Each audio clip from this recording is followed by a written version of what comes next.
ആൻസി കട്ടിലിൽ വന്നിരുന്ന് മാതാവിനോട് പ്രാർത്ഥിച്ചു. എൻ്റെ അമ്മേ, എൻ്റെ മോളെ കാത്തോണേ. അവൾക്കും കുഞ്ഞിനും ഒരാപത്തും വരുത്തല്ലേ.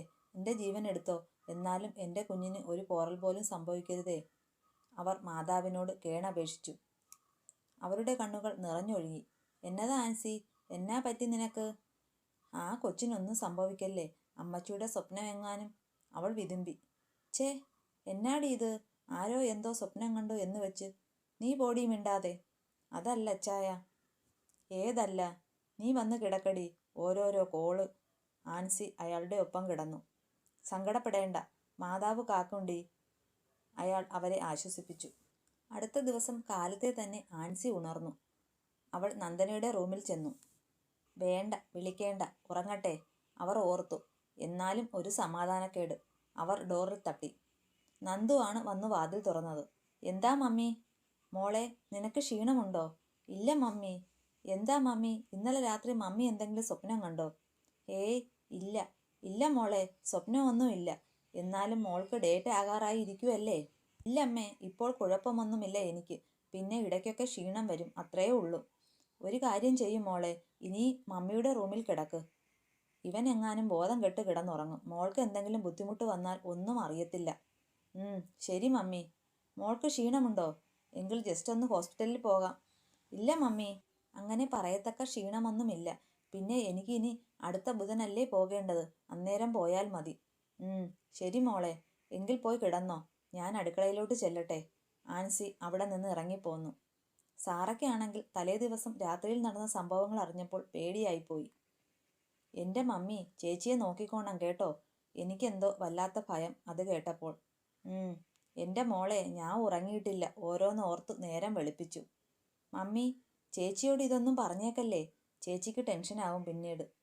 ഇല്ല മോളെ, ഞാനായിട്ട് ആരോടും പറയില്ല. കാലത്തെ ബ്രേക്ക്ഫാസ്റ്റ് തയ്യാറാക്കുകയായിരുന്നു ആൻസി അപ്പോൾ. പുട്ടും കടലയുമാണ് അവർ ഉണ്ടാക്കുന്നത്.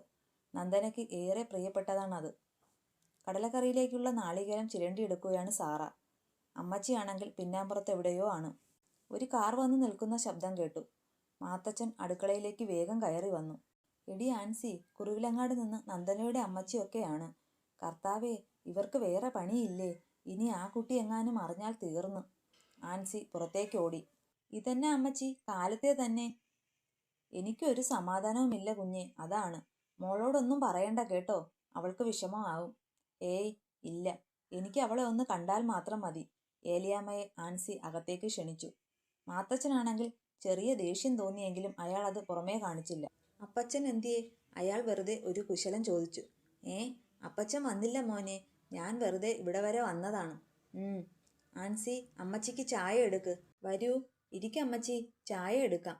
വേണ്ട കുഞ്ഞെ, എനിക്ക് പെട്ടെന്ന് പോകണം. ആഹാ, അത് പറയാനാണോ വന്നത്? കൊള്ളാം. അമ്മമ്മച്ചി അങ്ങോട്ട് ചിരിച്ചുകൊണ്ട് വന്നു. ഞാൻ നന്ദന കുഞ്ഞിനെ ഒന്ന് കാണാൻ. അതിനെന്നാ? വരൂ, അവളെ റൂമിലുണ്ട്. നന്ദനെ, മോളെ, ഇതാരാണെന്ന് നോക്കിയേ, അമ്മമ്മച്ചി വിളിച്ചു.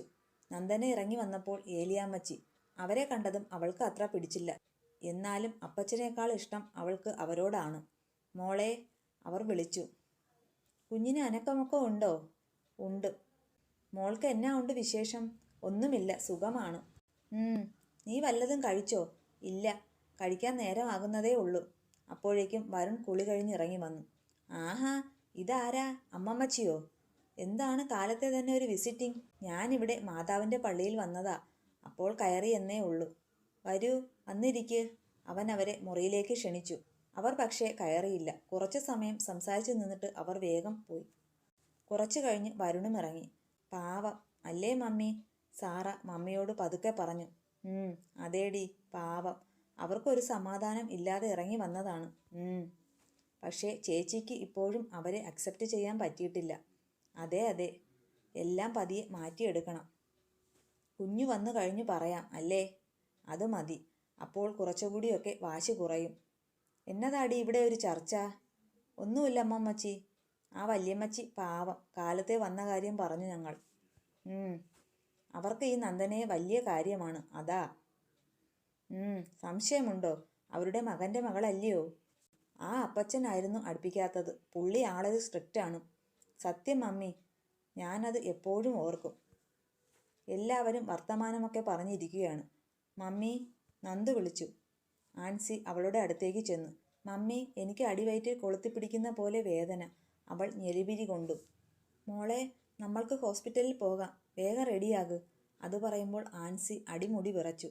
സാറ വേഗം തന്നെ വരുണിനെ വിളിച്ചു. അവൻ കോൾ അറ്റൻഡ് ചെയ്തു. ഹലോ, ആ എന്നാടി? ഇച്ചായ വേഗം വരുമോ? ചേച്ചിക്ക് വയ്യ, വയറുവേദനയാണ്. അവൾക്ക് എന്തെങ്കിലും കുഴപ്പമുണ്ടോടി? ഇല്ല ഇച്ചായ. ഇച്ചായ ഒന്ന് വേഗം വന്നാൽ മതി. എടി, ഞാനിപ്പോൾ ഭരണങ്ങാനത്താണ്. നമ്മുടെ ഡെന്നീസിനെ കൂട്ടി നിങ്ങൾ വേഗം ഇങ്ങോട്ട് വാ. ഞാൻ അവിടെ വന്നിട്ട് വരുമ്പോൾ സമയം പോകും. ആ, അത് ശരിയാ. ഇച്ചായൻ ടെന്നീസ് ചേട്ടനോട് വേഗം വിളിച്ചു പറയാമോ ഇങ്ങോട്ട് വരാൻ? ഞാനിപ്പോൾ തന്നെ വിളിച്ചു പറയാം. നിങ്ങളെല്ലാവരും വേഗം ഇറങ്ങിക്കോ. ഓക്കെ ഇച്ചായ. അവൾ കോൾ കട്ട് ചെയ്തിട്ട് അകത്തേക്ക് ഓടി. എൻ്റെ മാതാവേ, അമ്മമ്മച്ചിയാണെങ്കിൽ മുട്ടിപ്പായി നിന്ന് പ്രാർത്ഥിക്കുകയാണ്. വല്ല കുഴപ്പമുണ്ടോ കുഞ്ഞേ? ഏയ് ഇല്ല മമ്മി, ചെറിയ വേദന വന്നുപോയി നിൽക്കുകയാണ്. സമയം അടുത്ത്, അതാണ് ആൻസി. അമ്മച്ചി, ഞങ്ങൾ എന്നാൽ ഇറങ്ങുകയാണ്, ഡെന്നീസ് വന്നു. ആൻസി വേഗം നന്ദനെയും കൂട്ടി പുറത്തേക്ക് ഇറങ്ങി. സാറയാണെങ്കിൽ വേഗം എടുത്ത് കാറിൻ്റെ ഡിക്കിയിൽ വെച്ചു. അമ്മച്ചിയോട് യാത്ര പറഞ്ഞിട്ട് അവർ വേഗം പുറപ്പെട്ടു. കടിഞ്ഞൂൽ പ്രസവത്തിൻ്റെ എല്ലാ വ്യാകുലതകളും നന്ദുവിൻ്റെ മുഖത്ത് കാണാം. ആൻസിക്കാണെങ്കിൽ അതിലും പരവേശമാണ്. ഭരണങ്ങാനത്താണെങ്കിൽ വരുൺ കാത്തു നിൽക്കുന്നുണ്ടായിരുന്നു. 3 മണിയോടുകൂടി അവർ ഹോസ്പിറ്റലിൽ എത്തിച്ചേർന്നു. വേഗം തന്നെ അവളെ ലേബർ റൂമിലേക്ക് കയറ്റി. ടൈം ആയതാണ്, അതുകൊണ്ട് ഇനി വാർഡിലേക്ക് പോകേണ്ട എന്ന് ഡോക്ടർ പറഞ്ഞു. സമയം പിന്നിട്ടുകൊണ്ടിരിക്കുകയാണ്. ആദ്യത്തെ പ്രസവം ആയതുകൊണ്ട് സമയമെടുക്കും എന്ന് ഡോക്ടർ അവരോട് പറഞ്ഞു. വരുണിനും നല്ല ടെൻഷനുണ്ട്. ഇടയ്ക്ക് 1-2 തവണ അവനും മമ്മിയും മാറി മാറി കയറി. ആദ്യത്തെ തവണ വരുൺ കയറിയപ്പോൾ അവൾക്ക് അങ്ങനെ വേദനയൊന്നുമില്ല. രണ്ടാമത് കയറിയപ്പോൾ അവൾ കരയുകയാണ്. അത് കണ്ടതും അവന് ചങ്കുപൊട്ടി. കരച്ചിലിനിടയ്ക്കും അവനെ കണ്ടപ്പോൾ അവൾ ഒരു വരണ്ട ചിരി ചിരിച്ചു. നന്ദു, പേടിക്കണ്ട കേട്ടോ, വാവ വേഗം വരും, അവൻ പറഞ്ഞു. നിക്ക് കുഴപ്പമൊന്നുമില്ല അച്ചായ. അത് പറഞ്ഞ് അവൾ ശ്വാസം നീട്ടി വലിച്ചു. ഓക്കെ, മതി മതി, ഇനി പുറത്തേക്ക് ഇറങ്ങിക്കോളൂ, ഒരു സിസ്റ്റർ വന്നു അവനോട് പറഞ്ഞു. മമ്മിയാണെങ്കിൽ ഇരുന്ന് കൊന്ത ചൊല്ലി പ്രാർത്ഥിക്കുകയാണ്. എൻ്റെ മാതാവേ, എത്രയും പെട്ടെന്ന് 2 പാത്രമാക്കണേ, ആൻസി വിതുമ്പി. ഇടയ്ക്ക് ഡോക്ടർ അവരെ രണ്ടാളെയും അകത്തേക്ക് വിളിപ്പിച്ചു. ഞാൻ അരമണിക്കൂർ കൂടി നോക്കാം, ഇത്രയും സമയമായില്ലേ വന്നിട്ട്? എന്നിട്ടോ ഡോക്ടർ? അരുൺ അവരെ നോക്കി. അത്രയും സമയം കൂടി നോക്കിയിട്ട് സിസ് ചെയ്യാം, അതാണ് നല്ലത്. ഓക്കെ ഡോക്ടർ, അങ്ങനെ എന്തെങ്കിലും ചെയ്യ്, അവൾക്ക് ആകെ മടുത്ത് കാണും. എന്തെങ്കിലും ചെയ്യാം കേട്ടോ, നിങ്ങൾ പുറത്ത് വെയിറ്റ് ചെയ്യ്. ഡോക്ടർ അവരെ പുറത്ത് വിട്ടു. നിമിഷങ്ങൾ എണ്ണി കാത്തിരിക്കുകയാണ് അവർ പുറത്ത്. ആൻസിക്കാണെങ്കിൽ BP കൂടിയ ലക്ഷണമാണ്. ഏലിയാമ്മച്ചിയുടെ സ്വപ്നം ഓർക്കുമ്പോൾ അവൾക്ക് പേടിയാകും. എൻ്റെ പൊന്നും കുരിശു മുത്തപ്പ, അവളെ ഒരുപാട് വേദന തീറ്റിക്കുകയാണോ? നീ ഒന്ന് വേഗം എന്തെങ്കിലും ചെയ്യണേ. അവൾ കണ്ണുനീർ തുടച്ചു. അരമണിക്കൂർ കൂടി കഴിഞ്ഞാൽ അവളെ സിസ് ചെയ്യും എന്നാണ് ഡോക്ടർ പറഞ്ഞത്. പാവം, ആ കുട്ടിക്കാണെങ്കിൽ നല്ല ഭയമുണ്ട്. ഒന്നും പുറത്ത് കാണിക്കുന്നില്ല എന്നേ ഉള്ളൂ അവൾ. മമ്മി, എന്താ മോനെ? അവളെ ഇനിയും വേദന തീറ്റിക്കണോ? ഡോക്ടറോട് പറയട്ടെ ഓപ്പറേഷൻ ചെയ്യാൻ? പക്ഷേ മോനെ, ഞാൻ പറയാൻ പോവുക മമ്മി, അല്ലാതെ ആ പാവത്തിന്. അവൻ്റെ ശബ്ദം പതറി. ഇച്ചായ, നമ്മൾക്ക് ഇത്തിരി കൂടി നോക്കാം, അതാണ് നല്ലത്. എന്നാലും എടി, ഇത് കുറച്ച് കഷ്ടമല്ലേ? അപ്പോഴേക്കും ഒരു സിസ്റ്റർ പുറത്തേക്ക് വന്നു. സിസ്റ്റർ, എന്തെങ്കിലും ആയോ? ആൻസി അവർക്ക് അരികിലേക്ക് ഓടി. പെയിൻ വരുന്നുണ്ട് നന്നായിട്ട്, നിങ്ങൾ പ്രാർത്ഥിച്ചോ. സിസ്റ്റർ, ഡോക്ടറെ ഒന്ന് കാണാൻ പറ്റുമോ? ഡോക്ടർ ലേബർ റൂമിലുണ്ട്, അത്യാവശ്യമാണെങ്കിൽ കയറ്റാം, അവർ വരുണിനോട് പറഞ്ഞു. നോർമൽ ഡെലിവറി ആകുന്നില്ലെങ്കിൽ ഒരുപാട് സമയം നോക്കാതെ ഓപ്പറേഷൻ ചെയ്യാൻ പറയാനാണ്. അങ്ങനെ ഒന്നും പറയല്ലേ, നമ്മൾ നോർമൽ ആകാൻ പ്രാർത്ഥിക്ക്. ആ കുട്ടിയുടെ കരച്ചിൽ കണ്ട് ഓപ്പറേഷൻ ചെയ്താൽ അതങ്ങ് കഴിയുമ്പോൾ ഒന്ന് നേരാവണ്ണം തനിയെ എഴുന്നേറ്റിരിക്കാൻ പോലും പറ്റില്ല. ഇതാകുമ്പോൾ ഇപ്പോഴത്തെ വേദനയേ ഉള്ളൂ, അത് കഴിഞ്ഞാൽ പിന്നെ അമ്മയും കുഞ്ഞും സുഖമായിരിക്കും. എന്നാലും സിസ്റ്റർ, അവൾ എത്ര നേരമായിട്ട്? അങ്ങനെയൊക്കെയാണ്, തന്നെയുമല്ല ഇത് ആദ്യത്തെ അല്ലേ, ഇത്തിരി സമയമൊക്കെ എടുക്കും. അവൾക്കാണെങ്കിൽ ഞാൻ മുമ്പേ കയറിയപ്പോൾ നടു പൊട്ടുകയാണെന്ന് പറഞ്ഞു. അതൊക്കെ സ്വാഭാവികമാണ്, വയർവേദനയും നടുവേദനയും കാലു മസിൽ കയറുകയും ഒക്കെ ചെയ്യും. സമയമെടുക്കുമ്പോൾ അങ്ങനെയാണ്. പക്ഷേ ഓപ്പറേഷൻ ചെയ്താലോ? കുഞ്ഞിനെ എടുത്തു മടിയിൽ വെച്ച് ഒന്ന് മുലയൂട്ടാൻ പോലും പറ്റില്ല കുറച്ചു ദിവസത്തേക്ക്. അവൻ്റെ വിഷമം കൊണ്ട് പറഞ്ഞതാണ് സിസ്റ്റർ. എനിക്കറിയാം അമ്മേ, സാരമില്ല, പെട്ടെന്നാകും. അങ്ങനെ അവർ വീണ്ടും റൂമിലേക്ക് കയറിപ്പോയി. ആൻസിയുടെ ഫോണിലേക്ക് വീട്ടിൽ നിന്ന് മാത്തച്ഛനും അമ്മച്ചിയും ഒക്കെ വിളിച്ചു. ഒന്നും ആയില്ല എന്ന് സങ്കടത്തോടെ അവൾ മറുപടി പറഞ്ഞു. ലേബർ റൂമിന്റെ വാതുക്കൽ ഒരു മാതാവിന്റെ തിരുരൂപം വെച്ചിട്ടുണ്ട്. വരുൺ അവിടേക്ക് മെല്ലെ നടന്നു. ഇത്രയും സമയം ഓപ്പറേഷൻ ചെയ്താൽ മതി എന്നായിരുന്നു അവന്. പക്ഷേ ഇപ്പോൾ ആണെങ്കിലോ, ആ സിസ്റ്റർ പറഞ്ഞത് കേട്ടപ്പോൾ മുതൽ പിന്നെയും അവൻ പ്രാർത്ഥിക്കുകയാണ്, മാതാവേ ഇനിയും പരീക്ഷിക്കരുതേ. നന്ദന വരുൺ, ഒരു സിസ്റ്റർ വന്ന് വിളിച്ചു. വരുണും മമ്മിയും സാറയും അവരുടെ അടുത്തേക്ക് ഓടി. ഇപ്പോൾ ആകും കേട്ടോ, നന്ദനയ്ക്ക് ഓപ്പറേഷൻ ചെയ്യേണ്ട ആവശ്യമില്ല. അത് പറഞ്ഞ് അവർ പോയി. എൻ്റെ ഈശോയെ, നീ ഞങ്ങളുടെ പ്രാർത്ഥന കേട്ടു. ആൻസിയും സാറയും സന്തോഷം കൊണ്ട് ദൈവത്തിന് നന്ദി പറഞ്ഞു. വരുണിനാണെങ്കിൽ ചങ്ക് ഇടിക്കുന്നത് പോലെ തോന്നി. ഒരക്ഷരം പോലും മിണ്ടാൻ പറ്റാത്ത അവസ്ഥ. ആൻസി അമ്മച്ചിയോട് വിളിച്ചു ഇപ്പോൾ തന്നെ ആകും എന്ന് പറഞ്ഞു. അവൾക്കറിയാം അമ്മച്ചി ഇപ്പോൾ തീ തിന്ന് ഇരിക്കുകയാണെന്ന്. നിമിഷങ്ങൾ കടന്നു പോവുകയാണ്. പെട്ടെന്ന് തന്നെ ലേബർ റൂമിൻ്റെ വാതിൽ തുറക്കപ്പെട്ടു. ഒരു സിസ്റ്റർ പുറത്തേക്ക് നടന്നു വരുന്നുണ്ട്. വെള്ള തുണിയിൽ പൊതിഞ്ഞ ഒരു കുരുന്ന് അവരുടെ കയ്യിലിരിക്കുന്നു. ആൺകുട്ടിയാണ് കേട്ടോ. അവർ ചിരിച്ചുകൊണ്ട് കുഞ്ഞിനെ ആൻസിയുടെ കയ്യിൽ കൊടുത്തു. എൻ്റെ മാതാവേ, നീ കാത്തു. ആൻസി കുഞ്ഞിൻ്റെ നെറുകയിൽ മുത്തി. വരുൺ കുഞ്ഞിനെ നോക്കി. വെളുത്തു തുടുത്ത ഒരു സുന്ദര കുട്ടൻ. തലയിൽ ചെമ്പം മുടിയാണ്. ഇമകൾ രണ്ടും കൂട്ടി അടച്ചു പിടിച്ചിരിക്കുകയാണ്. കൈകളും അതേ അവസ്ഥയിലാണ്. ഇടയ്ക്ക് ഇമകൾ ചലിപ്പിക്കുന്നുണ്ട്. ആൾക്ക് അമ്മയുടെ വയറ്റിൽ നിന്ന് വന്നത് അത്ര ഇഷ്ടപ്പെട്ടിട്ടില്ല എന്ന് തോന്നുന്നു ഈ ഭൂമിയിലേക്കുള്ള വരവ്. എന്തായാലും നീ ആള് പുലിയാണ്. എത്ര നേരമായി ഞങ്ങളെ തീ തീറ്റിക്കാൻ തുടങ്ങിയിട്ട്. സാറ അത് പറഞ്ഞപ്പോൾ മൂവരും ചിരിച്ചു. എടുക്കാൻ ഒരു ചെറിയ പേടിയായതിനാൽ അവൻ മെല്ലെ കുഞ്ഞിൻ്റെ കയ്യിൽ തോണ്ടി. അത് പുള്ളിക്ക് അത്ര പിടിച്ചില്ല. അവൻ ശബ്ദമുണ്ടാക്കാതെ വിതുമ്പി. അച്ചോടാ, സങ്കടമായോ? ആൻസി വീണ്ടും കുഞ്ഞിനെ തന്നോട് ചേർത്തു. സിസ്റ്റർ നന്ദന? വരുൺ പെട്ടെന്ന് സിസ്റ്ററോട് ചോദിച്ചു. അവിടമാകെ ഇളക്കി മറിച്ചിട്ട് ഇപ്പോൾ ചിരിച്ചുകൊണ്ട് കിടക്കുന്നു. ഹോ, എൻ്റെ മാതാവേ, കഴിഞ്ഞല്ലോ, സമാധാനമായി. കണ്ടു കഴിഞ്ഞില്ലേ? എങ്കിൽ ഞാൻ കുഞ്ഞിനെ കൊണ്ട് പോകുവാണെന്ന് പറഞ്ഞ് സിസ്റ്റർ കുഞ്ഞിനെ മേടിച്ചു കൊണ്ടുപോയി. ആൻസി എല്ലാവരെയും മാറി മാറി വിളിച്ചു. ഏലിയമ്മ സന്തോഷം കൊണ്ട് പൊട്ടിക്കരഞ്ഞു. മാത്തച്ഛനാണെങ്കിൽ കുഞ്ഞിനെ ഇപ്പോൾ തന്നെ കാണണം. റോഷനോടും മകളോടും ഒക്കെ ആൻസി വിളിച്ചു പറഞ്ഞു. എല്ലാവർക്കും അതീവ സന്തോഷമായി. അമ്മച്ചിക്കാണെങ്കിൽ ഒന്ന് കണ്ടാൽ മതി എന്നായി.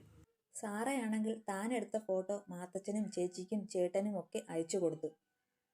വരുണുണ്ടായി കിടന്നത് ഇപ്പോൾ എനിക്ക് ഓർമ്മയുണ്ട്. അതുപോലെ തന്നെ ഇരിക്കുന്നു, അമ്മച്ചി പറഞ്ഞു.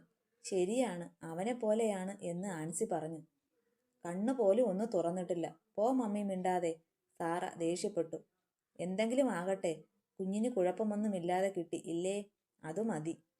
അവൻ അത് പറഞ്ഞപ്പോൾ പിന്നീട് ആരും ഒന്നും സംസാരിച്ചില്ല. 2 മണിക്കൂർ കഴിഞ്ഞപ്പോൾ അവളെ റൂമിലേക്ക് മാറ്റി. മുഖമൊക്കെ വല്ലാണ്ട് ഇടിമിച്ചിരിക്കുന്നു. പാവം, കുറച്ചു സമയം കൊണ്ട് ആകെ വല്ലാണ്ടായിരിക്കുന്നേ എന്ന് വരുൺ ഓർത്തു. എന്നാലും അവളുടെ ചുണ്ടിൽ ഒരു വരണ്ട ചിരി വിടർന്നു. വരുൺ അവളുടെ അടുത്തായി ഒരു സ്റ്റൂളിലിരുന്നു. ഇപ്പോൾ എങ്ങനെയുണ്ട്? കുഴപ്പമില്ല അച്ചായ. അത് പറയുമ്പോൾ ശബ്ദം പതറി. ചേച്ചിയുടെ ഒച്ച വല്ലാതെ ആയല്ലോ, സാറ പറഞ്ഞു. അത് അവിടെ കിടന്നു കരഞ്ഞു കരഞ്ഞാണ്. എന്നാലും സുഖപ്രസവം നടന്നില്ലേടി? സുഖപ്രസവം? എൻ്റെ അമ്മേ, എന്തൊരു സുഖമായിരുന്നു എന്നോ? നന്ദ് അത് പറയുകയും എല്ലാവരും ചിരിച്ചു. അപ്പോഴേക്കും കുഞ്ഞിനെയും കൊണ്ട് ഒരു സിസ്റ്റർ വന്നു. ആ, ചക്കരമുത്ത് വന്നല്ലോ. സാറ ഓടിച്ചെന്ന് കുഞ്ഞിനെ മേടിച്ചു. ഡീ, സൂക്ഷിച്ചു, ഇങ്ങോട്ട് താ, ആൻസി ഒച്ച വെച്ചു. വരുണിൻ്റെ ഫോണിൽ മാത്തച്ഛൻ വീഡിയോ കോൾ ചെയ്തു. അമ്മച്ചിയും മകനും കൂടി കുഞ്ഞിനെ ഫോണിൽ കൂടി കണ്ടു. തക്കൂട്ടാ, ഡാ ഇവിടെ നോക്കടാ, മാത്തച്ഛൻ അത് പറയുകയും കുഞ്ഞ് അവൻ്റെ ഇമകൾ ചിമ്മി. അയ്യോ നോക്കിയേ, വല്യപ്പായോടുള്ള സ്നേഹം കണ്ടോ? ആൻസി ചിരിച്ചു. വരുൺ ഇടയ്ക്കൊക്കെ ആരും കാണാതെ നന്ദുവിനെ നോക്കി കണ്ണിറുക്കുന്നുണ്ട്. അവനാണെങ്കിൽ അവളെ കെട്ടിപ്പിടിച്ച് ഒരു മുത്തം കൊടുക്കാൻ തോന്നി. 4-ാം ദിവസം അവൾ ഡിസ്ചാർജായി വീട്ടിൽ വന്നു. അമ്മയ്ക്കും കുഞ്ഞിനും പറയത്തക്ക വിശേഷമൊന്നുമില്ല. രണ്ടാളും സുഖമായിരിക്കുന്നു. ആൻസി ആണെങ്കിൽ നന്ദുവിനെ കുളിപ്പിക്കാൻ ഒരു സ്ത്രീയെ വിളിച്ചു. അവൾക്ക് വേണ്ടിയുള്ള എണ്ണയും തൈലവും കുഴമ്പും കഷായവും ഒക്കെ ആയിട്ടാണ് ആൻസി വന്നത്. വരുണിൻ്റെ മുറിയിൽ ഉടൻ കിടക്കുകയൊന്നും വേണ്ട കേട്ടോ, എൻ്റെ കൂടെ കിടക്കാം. അവിടെ എല്ലാം ശരിയാക്കി വെച്ചിട്ടുണ്ട്, അമ്മമ്മച്ചി നന്ദനയോട് പറഞ്ഞു. അത്രയേ ഉള്ളൂ അമ്മമ്മച്ചി, അവൾ അവരുടെ കൈത്തണ്ടയിൽ നുള്ളി.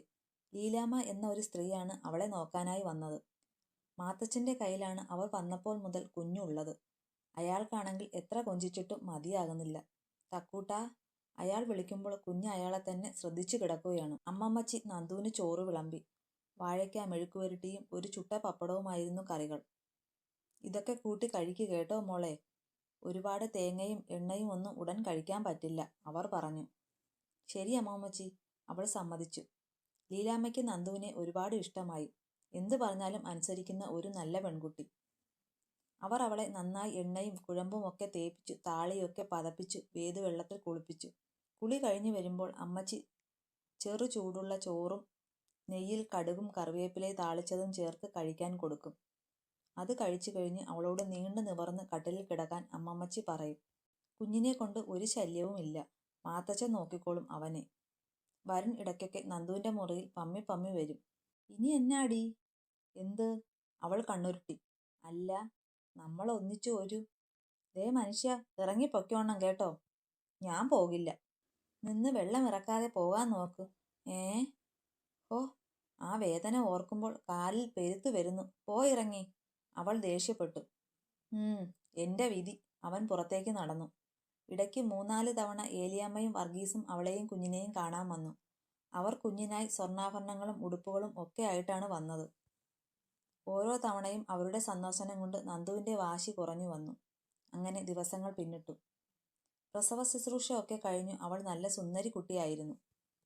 3 മാസം കഴിഞ്ഞതിന് ശേഷമാണ് അമ്മമ്മച്ചി അവളെ വരുണിൻ്റെ മുറിയിൽ കിടത്തിയത്. ഓ, ഇന്നെന്തെങ്കിലുമൊക്കെ നടക്കും, അവൻ അവളോട് പറഞ്ഞു. പെട്ടെന്ന് കുഞ്ഞ് കരഞ്ഞു. ഓ ഓ, അമ്മയുടെ പൊന്നെ വാ. അമ്മ കുഞ്ഞിനെ മാറോടണച്ചു. വിശക്കുന്നുണ്ടോടാ? അവൻ ചോദിച്ചു. ഉണ്ട്, വരുൺ പറഞ്ഞു. ഛേ അച്ചായ, മാറങ്ങോട്ട്. അവൾ അവനെ തള്ളി മാറ്റി. കുഞ്ഞാണെങ്കിൽ അവനെ നോക്കി കളിയാണ്. ഡാ കോപ്പേ, ഒന്നുറങ്ങ്. നീ ഉറങ്ങിയിട്ട് അപ്പന് കുറച്ച് പരിപാടിയുണ്ട്. അവനപ്പോൾ കിലുക്കാൻ പെട്ടി ചിരിക്കുന്ന പോലെ കുടുകുടാ ചിരിച്ചു. അവൻ്റെ ചിരി കണ്ടതും വരുൺ അവനെ തൻ്റെ കയ്യിൽ വാരിയെടുത്തു. സന്തോഷ ദിനങ്ങളായിരുന്നു പിന്നീട്. നന്ദനയ്ക്ക് താൻ അനുഭവിച്ച സങ്കടം മുഴുവൻ ഈശ്വരൻ തിരിച്ചെടുത്തിട്ട് അതിൻ്റെ 100 ഇരട്ടി സന്തോഷം തന്നതായി തോന്നി. ദിവസങ്ങളും മാസങ്ങളും വർഷങ്ങളും പിന്നിട്ടു. തക്കൂട്ടൻ എന്ന രോഹൻ തോമസ് മാത്യുവിന് കൂട്ടായി 3.5 വർഷം കഴിഞ്ഞു അവ്യ തോമസ് മാത്യു എന്ന നിച്ചൂസ് വന്നു. അപ്പൻ്റെ പൊന്നുമക്കളാണ് രണ്ടാളും. അമ്മയാണെങ്കിൽ ഇടയ്ക്കൊക്കെ തക്കൂട്ടനെ അടി കൊടുക്കും. പക്ഷേ അപ്പൻ ഒരു വഴക്കുപോലും പറയില്ല. നന്ദു മക്കളെ വഴക്ക് പറഞ്ഞാൽ മാത്തച്ഛൻ അവളോട് ദേഷ്യപ്പെടും. കാരണം തക്കൂട്ടൻ ഓടിച്ചെല്ലും വല്യപ്പയുടെ അടുത്തേക്ക്. ആൻസി ഇതെല്ലാം കണ്ടു ചിരിക്കും. മക്കൾക്ക് രണ്ടാൾക്കും അമ്മമ്മച്ചിയോട് പ്രത്യേക ഇഷ്ടമാണ്. കാരണം അവരുടെ കൂടെ എല്ലാ തെമ്മാടിത്തരം കാണിക്കാനും കൂട്ടുനിൽക്കുന്നത് അമ്മമ്മച്ചിയാണ്. സാറയെ കെട്ടിച്ചയച്ചത് അതിരമ്പുഴയിലാണ്. അവളെ എല്ലാ 2 ആഴ്ച കൂടുമ്പോഴും മക്കളുടെ അടുത്ത് ഓടി വരും. അല്ലെങ്കിൽ നച്ചൂസും തക്കൂട്ടനും അവളെ വിളിക്കും. സാറാമ്മയുടെ ഭർത്താവ് എഞ്ചിനീയറാണ്. റോഷനും ഭാര്യയും അവരുടെ മകൻ ആബേലും കൂടി എല്ലാ വർഷവും ഇപ്പോൾ വരും. മൂത്ത മകളുടെ കുടുംബം കൂടി വന്നാൽ എല്ലാവരും കൂടി ഉത്സവമാണ്. കുറവിലങ്ങാട് പോകാനും പിള്ളേർക്ക് ഇഷ്ടമാണ്. കാരണം എല്ലാ തവണ അവിടെ ചെല്ലുമ്പോഴും ഏലിയാമ്മച്ചിയും അപ്പച്ചനും കൂടി കളിപ്പാട്ടം രണ്ടാൾക്കും മേടിച്ചു വയ്ക്കും. അവരുടെ താളത്തിന് തുള്ളാൻ അമ്മച്ചിയെ കഴിഞ്ഞേ ഉള്ളൂ എന്ന് വരുൺ പറയും. വരുണിൻ്റെയും നന്ദനയുടെയും 30ാമത് വിവാഹ വാർഷികമാണ് ഇന്ന്. ഒരുപാട് നാളുകൾക്ക് ശേഷം എല്ലാവരും ഒത്തുകൂടിയിരിക്കുകയാണ്. നച്ചുകുട്ടിയെ കെട്ടിച്ചയച്ചിരിക്കുന്നത് പാലായിലുള്ള പ്രശസ്തമായ തറവാട്ടിലാണ്. അവളും ഭർത്താവും ദുബായിലാണ്. അപ്പൻ്റെയും അമ്മയുടെയും വിവാഹ വാർഷികമായിട്ട് വന്നതാ അവർ രണ്ടാളും. തലേ ദിവസം എത്തിയതേ ഉള്ളൂ. അപ്പനും അമ്മയ്ക്കും ഗിഫ്റ്റൊക്കെ കൊടുത്തിട്ട് കേക്ക് കട്ടിങ്ങും ആഘോഷവും ഒക്കെ കഴിഞ്ഞു അവർ രണ്ടാളും യാത്ര പറഞ്ഞു പാലായ്ക്ക് പോയി. എല്ലാവരും സൊറ പറഞ്ഞിരിക്കുകയാണ്. പതിയെ പതിയെ അവർ പിരിഞ്ഞുപോയി. അവസാനം അപ്പനും അമ്മയും മകനും മാത്രമായി. എടാ മോനെ, നിനക്ക് വേണ്ടി ഞാൻ മാട്രിമോണിയിൽ രജിസ്റ്റർ ചെയ്തിട്ടുണ്ട്. നല്ല ആലോചന ഒത്തുവന്നാൽ നടത്തണം കേട്ടോ. അവൻ കോട്ടയം മെഡിക്കൽ കോളേജിൽ ഓർത്തോ വിഭാഗത്തിൽ സർജനായിട്ട് ജോയിൻ ചെയ്തു കഴിഞ്ഞു. അമ്മ ധൃതി കൂട്ടണ്ട, ടൈം ആകട്ടെ. എന്തോന്ന് ടൈം? ഇനി എന്നാണ് അതിന്? മൂക്കിൽ പല്ല് വന്നിട്ടോ? ഞാൻ പല്ല് വന്നോ എന്ന് നോക്കട്ടെ. വരുൺ മകൻ്റെ നേരെ ഒന്ന് നോക്കി കണ്ണിറുക്കി. ഇനി നിന്റെ മനസ്സിൽ ആരെങ്കിലും ഉണ്ടോടാ കൊച്ചേ? പിന്നെ ഇച്ചായൻ ആവശ്യമില്ലാത്ത കാര്യം പറയാതെ മിണ്ടാതിരിക്കാൻ നോക്ക്. ഞാനൊരു തമാശ പറഞ്ഞതല്ലയോ? വരുൺ ചിരിച്ചു. തമാശ ഇപ്പോൾ കാര്യമാകും പപ്പ. നീ എന്നതാടാ ഈ പറയുന്നത്? 1 മിനിറ്റ്. അവൻ പോയി ലാപ്ടോപ്പ് എടുത്തുകൊണ്ട് വന്നു. ഇതെന്താ? ദേ ഇതാണ് ആള്. അമ്മ കണ്ടു നോക്ക്. അവൻ ഒരു സുന്ദരിയായ പെൺകുട്ടിയുടെ ഫോട്ടോ കാണിച്ചു. ഇതാരാ? ശിവപ്രിയ നമ്പൂതിരി, എൻ്റെ ജൂനിയർ ആയിരുന്നു. അതിന്? എനിക്ക് ഇവളെയും ഇവൾക്ക് എന്നെയും ഇഷ്ടമാണ്. എൻ്റെ ഗുരുവായൂരപ്പാ, ഞാൻ എന്താണ് ഈ കേൾക്കുന്നത്? നന്ദു ഭർത്താവിനെ നോക്കി. വരുൺ കണ്ണു മിഴിഞ്ഞ് അവനെ നോക്കി. എന്നാലും മോനെ, നീ ഒരു വാക്കുപോലും പറഞ്ഞില്ലല്ലോ. സമയമാകട്ടെ എന്നോർത്തു അപ്പാ. നമ്മൾ തമ്മിലുള്ള ഇരിപ്പുവശം വെച്ച് എന്നോടെങ്കിലും. അവൻ മകനെ നോക്കി ചിരിച്ചു. സോറി അപ്പാ, എല്ലാം പെട്ടെന്നായിരുന്നു. അപ്പോഴേക്കും അവൻ അവളെ വീഡിയോ കോൾ ചെയ്തു. ഡീ, ഇതാണ് എൻ്റെ അപ്പനും അമ്മയും. അപ്പനെ എനിക്കറിയാം, എത്ര തവണ നമ്മൾ മിണ്ടിയിട്ടുണ്ട്. അമ്മയെയാണ് ആദ്യമായിട്ട് കാണുന്നത്. അവൾ ചിരിച്ചു. നന്ദു വരുണിനെ ദേഷ്യത്തിൽ നോക്കി. അമളി പറ്റിയത് ഓർത്ത് തലയിൽ കൈവച്ച് അയാൾ നിന്നു. നന്ദു അവളോട് സംസാരിച്ചു. നല്ല കുട്ടിയാണെന്ന് അവൾക്ക് തോന്നി. കുറച്ചു സമയം കഴിഞ്ഞ് അവൻ ഫോൺ കട്ട് ചെയ്തു. നിങ്ങൾക്കിട്ട് വെച്ചിട്ടുണ്ട്. എന്തൊരു അഭിനയമായിരുന്നു. നന്ദു പല്ല് കടിച്ചു. അവൾ ചാടിത്തുള്ളി പുറത്തേക്ക് പോയി. എടാ കോപ്പേ, അവൾ എന്ത് വർത്തമാനമാടാ പറഞ്ഞത്? എല്ലാം നശിപ്പിച്ചില്ലേ? ആ പോട്ടെ അപ്പ, സാരമില്ല. എന്തോന്ന്? അല്ല, അപ്പൻ വേലി ചാടിയപ്പോൾ മകൻ മതിൽ ചാടി. ഡാ, മേടിക്കും നീ. വരുൺ മകനെ കെട്ടിപ്പിടിച്ചു. ഇതെല്ലാം കണ്ടു പിന്നിൽ നിന്ന് നന്ദന ചിരിച്ചു. ഈ കഥ ഇവിടെ അവസാനിക്കുകയാണ്. ഇത്രയും നാളും നിങ്ങൾ തന്ന സപ്പോർട്ടിന് ഒരുപാട് നന്ദിയുണ്ട്. Okay, thank you.